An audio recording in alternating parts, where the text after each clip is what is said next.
BP, sugar, thyroid, obesity, hormone సమస్యలని మందులు లేకుండా నేచర్ మంత్ర ఫుడ్ తో రివర్స్ చేసుకోండి.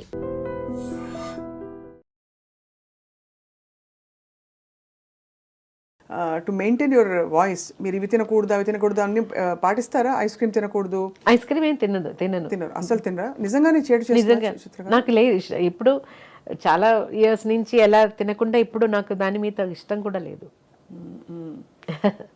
ఆశ కూడా రాదు. ఇంకా వేరే పట్టింపులు, ఆవకాయలు, కారాలు, ఆయిల్ తినకూడదు. సింగర్స్ ఎస్పెషలీ కాన్సర్ట్ ఉన్న రోజు నేను అన్ని చాలా బ్లాంక్ ఫుడ్, ఏం స్పైస్ ఆయిల్ లేకుండా ఏదైనా తినేస్తాను. కాన్సర్ట్ ఉన్న రోజు అంటే దాదాపు చాలా నెలలో బోల్డ్ రోజులు పోతాయి కదా. అలా కాదు. చిత్ర గారు వంట చేస్తారా? ఇంత పాట పెట్టుకుని మీరు చక్కగా ఇంట్లో. వంట మాత్రం నాకు రాదు, తినడానికి ఇష్టం అయితే వంట రాదు. అంటే తినడానికి ఇష్టమా? ఏం తింటారు చిత్ర గారు? What do you enjoy eating? I'm a vegetarian. Anything, idli, dosha is my all-time favorite. Have you always been vegetarian? Yeah, no. Kerala lo fish is very famous. But I'm not very crazy about non-vegetarian.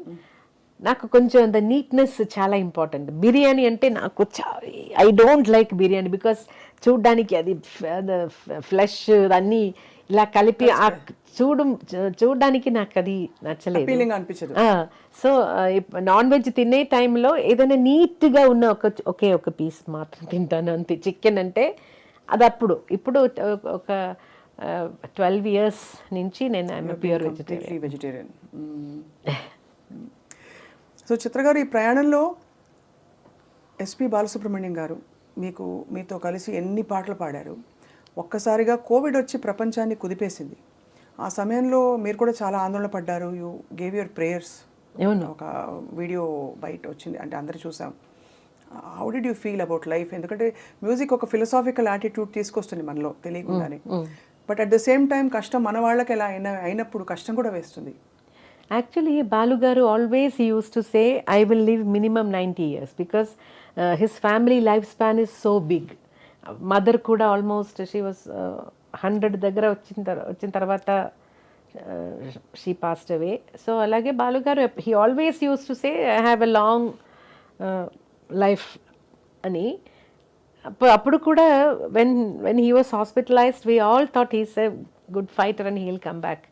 అలాంటి messages అన్నీ మనం ప్రే చేసినప్పుడు, సార్కి ఏదైనా కొంచెం motivational messages ఉన్నప్పుడు కూడా fight and come back అని అలాంటి మెసేజెస్ కూడా నేను ఒక గూగుల్ నుంచి అన్ని ట్రై చేసి పంపించేశాను. టూ రిప్లైస్ నాకు వచ్చింది హాస్పిటల్ వెళ్ళిన వెంటనే. సార్ ఎలా ఉన్నారు, మీరు హాస్పిటలైజ్డ్ అని న్యూస్ మీ ఫేస్బుక్ పోస్ట్ చూశాను, ఎలా ఉన్నారు అని మెసేజ్ చేస్తే, this is a small infection, don't worry, now I need rest, so nobody should bother me అలా చెప్పారు. ఆ మెసేజ్లు కూడా అలాగే చెప్పారు. 2 days తర్వాత మళ్ళీ హౌ ఆర్ యూ సార్ అని మెసేజ్ చేస్తే, my wife is getting discharge tomorrow, for me it will take few more days అని వచ్చింది. తర్వాత ఆ ప్రోగ్రాంలో నేను కూడా రావాల్సింది కదా. నేను ప్రోగ్రామ్ నేమ్ ఇప్పుడు చెప్పలేను. అప్పుడు నన్ను కూడా పిలిచారు. అయితే my husband was insisting not to travel at this time, so I didn't come. Then sir replied he took the right decision అని రిప్లై చేశారు. అదే last. He took the right అంటే విజయశంకర్ గారు టుక్ ద రైట్ డిసిషన్ అని చెప్పి. He didn't want me because I'm little allergic. నాకు dust, smoke అన్నీ కొంచెం నాకు అలర్జీ వస్తుంది. అందులో అప్పుడు అసలు ఎలా ఉంది ఆ టైంలో he said no, they insisted actually you can also come, don't fly, you can come by car and dress తీసుకొని అన్నీ సేఫ్గా షూట్ చేద్దామని. But my husband said no, you are not travelling at this time అని he took the decision. So I didn't go. Almost మీకు protector లాగా విజయశంకర్ గారు. So because he is the person who said no, we are not going. తర్వాత ఈ డెవాస్టేటింగ్ వార్త విన్నప్పుడు ప్రపంచం అంతా ఇలా కుదేలైపోయింది. అప్పుడు కూడా హీల్ కమ్ బ్యాక్ అది కమ్ బ్యాక్ అనేదే నాకు మైండ్లో ఇలా ఉండిపోయింది. He's a good fighter, he'll come back, అదే నేను నమ్మాను. ఇప్పుడు కూడా బాలగారు లేరు అనేది స్టిల్ వీ కాంట్ బిలీవ్. ఎప్పుడు కలవడం లేదు కదా, ఏదైనా ఒక స్వరాభిషేకం అలాంటి ఏదైనా ఒక షోలో కలుస్తాను, లేదంటే సార్తో ఉన్న కాన్సర్ట్స్లో. సో హీ సమ్వేర్ ప్రోగ్రామ్ అన్నీ చేసి అలా బిజీగా ఉన్నారనుకుంటాను అంతే. Still we can't believe because that energy, the energy and the personalities, he was a pillar in the industry, strong pillar. Corona time అందరికీ బోల్డ్ని నేర్పించింది. ఆ టైంలో ఎలా మేనేజ్ చేస్తారు చిత్ర గారు మీరు పాట అది రికార్డింగ్స్?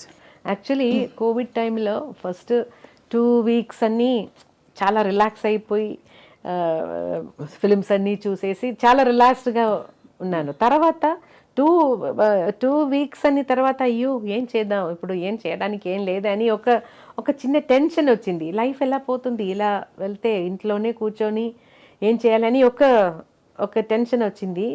నాకు చాలా క్లోజ్ అయిన ఒక లేడీ ఉన్నారు, కౌన్సిలింగ్ అని నాకు నా బ్యాడ్ టైంలో అన్నీ నన్ను కౌన్సిలింగ్ చేసి, ఆ టైంలో బాలుగారు మెసేజ్ పెట్టారు, ఇలాగే నేను ఒక సాంగ్ చేస్తున్నాను, అది మలయాళంలో కూడా అన్ని భాషలో ఆ పాట రావాలి, నాకు మలయాళం ఒక లిరిసిస్ట్ దగ్గర అది పంపేయాలి, అయితే ఐ నీడ్ యువర్ హెల్ప్, ఆ స్క్రిప్ట్ అని మలయాళంలో మీనింగ్ చెప్పేసి ఒక వాయిస్ మెసేజ్ ఇవ్వని.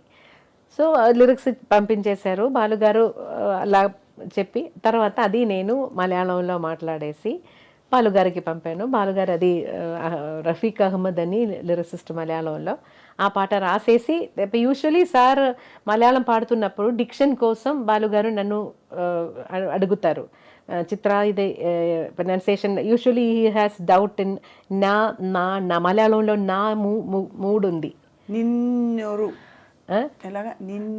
నిన్నే రెండుమే నా, బట్ ప్రొనౌన్సియేషన్ డిఫరెంట్, నిన్నే రెండుమే N but pronunciation different. So he's always doubtful అలాంటి పదాలు వస్తున్నప్పుడు. దానికి నేను ఏదైనా డెంటల్ అంటే డి అని రాస్తాను, టీత్లో టచ్ చేసి ప్రొనౌన్స్ చేయాలంటే దానికి పైన డి అని రాసేస్తాను, అప్ అని అంటే అలా రాసేసి పంపిస్తాను, లేదంటే నేనే మాట్లాడి అలా వాయిస్. నాకు తెలుగు ఎలా నేర్పించారో అలాగే మలయాళం ప్రొనౌన్సియేషన్ కోసం నేను కూడా అప్పుడప్పుడు నన్ను ఎప్పుడు అడుగుతారో అది చేశాను. ఆ టైంలో సార్ కొన్ని క్రిస్టియన్ డివోషనల్ మలయాళం పాడారు, తర్వాత దీనికి కూడా హెల్ప్ అడిగారు. అప్పుడు నాకు తెలిసింది కోవిడ్ టైంలో ఇంట్లోనే కూర్చొని మార్నింగ్ 10 నుంచి ఏదో 1 hour డైలీ ఫేస్బుక్ లైవ్ చేసి దాని నుంచి డొనేషన్స్ తీసుకొని అన్ని ఇండస్ట్రీలో 4 languages ఇండస్ట్రీలో ఉన్న మ్యూజిషియన్స్ కోసం సార్ ఇచ్చారట. అప్పుడే నేను కూడా అనుకున్నాను, అయ్యో నేను ఇంత టైం వేస్ట్ చేశానే తెలియకుండా, మనం కూడా ఇలా చేయవచ్చు కదా అని. తర్వాత కొన్ని హెల్త్ ఆర్గనైజేషన్స్ అలా గర్ల్ చిల్డ్రన్ని స్టడీస్కి పెళ్ళికి హెల్ప్ చేస్తున్న ఒక ఆర్గనైజేషన్ ఉంది, వాళ్ళకి అని చారిటీ షోస్ నేను చేశాను. తర్వాత నేను మ్యాక్సిమం అవాయిడ్ చేయడానికి ట్రై చేస్తాను. అలా కోల్డ్ ఉన్న టైంలో కరెక్ట్గా నాకు ఎప్పుడు కోల్డ్ వస్తుందో అప్పుడు ఏఆర్ రెహమాన్ గారు పిలుస్తారు. అప్పుడు నేను అయ్యో సార్ నాకు గొంతు సరిగా లేదు, కోల్డ్ ఉంది, రండి మీ కోల్డే నాకు కావాలి, ఇప్పుడు వాయిస్ డిఫరెంట్ టోన్ వస్తుంది నాకు, డిఫరెంట్గా మీరు మీ వాయిస్ డిఫరెంట్గా రికార్డ్ చేద్దాం, వచ్చేయండి అంటారు. అలా చాలా సాంగ్స్ కోల్డ్, మోస్ట్లీ 80% సాంగ్స్ కోల్డ్తోనే పాడాను. ఎంత ఆశ్చర్యం అంటే. And for more videos, please subscribe to iDream. Please subscribe to iDream. Please subscribe iDream. And please subscribe to iDream. For more videos, subscribe to iDream. please like, share and subscribe to the channel. Congratulations, iDream. Subscribe to iDream. Subscribe to iDream. So subscribe to iDream Media. iDream ki iDream team andarki huge congratulations. Please subscribe iDream Media. Please subscribe to iDream. Subscribe iDream. Please subscribe to iDream. iDream అంటే నా కళల channel subscribe చేసుకున్న నోరు తిరుగుతలేదు, మీరైతే గంట గుర్తు కొట్టండి. For more such videos, please subscribe to iDream. Subscribe to iDream. Please subscribe to iDream. Please subscribe iDream Media. Please do subscribe to iDream. Please subscribe to iDream Media. For best entertainment and information, please subscribe iDream. And don't forget to subscribe to iDream.